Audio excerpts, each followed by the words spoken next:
Imagine a moment in ancient Rome when the very foundation of the republic seemed to shake, and leaders needed a way to respond to immediate, existential threats. They faced situations that demanded swift, decisive action, yet also risked undermining the very laws they swore to uphold. This tension gave rise to one of the most debated decrees in Roman history.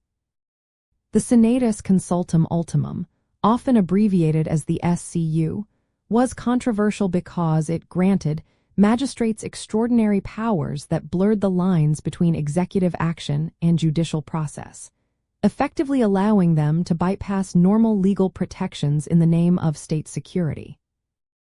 At its heart, the Senatus Consultum Ultimum was a decree by the Roman Senate, advising the consuls or other magistrates to see to it that the state suffer no harm.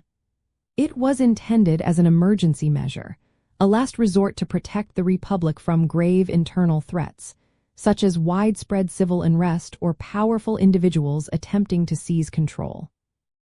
The Senate, lacking direct executive power, would issue this consultative decree to empower the acting magistrates to take whatever steps they deemed necessary.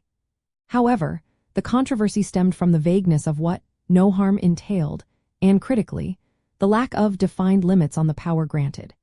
It implicitly authorized actions that would normally be illegal, like executing citizens without trial, which directly conflicted with established Roman legal principles.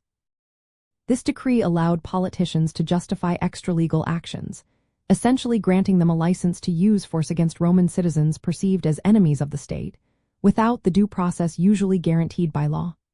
For instance, it was invoked against Gaius Gracchus and his followers, leading to their deaths, and later against Saturninus and Glaucia.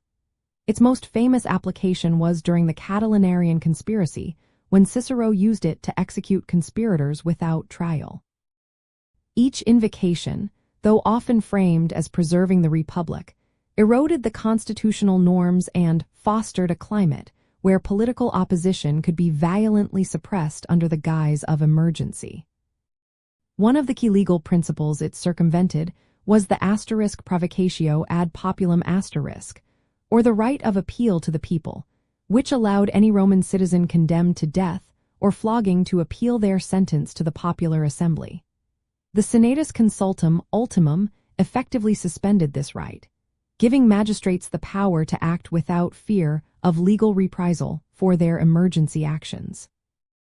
This created a dangerous precedent, turning what was meant to be a temporary, exceptional power into a tool for political factions to eliminate rivals.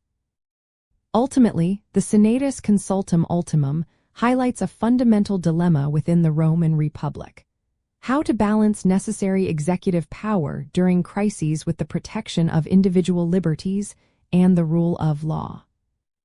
Its repeated and often violent applications demonstrated a failure of the Roman political system to contain internal conflicts through legal means, progressively destabilizing the republic and paving the way for the civil wars that led to its eventual collapse and the rise of the empire.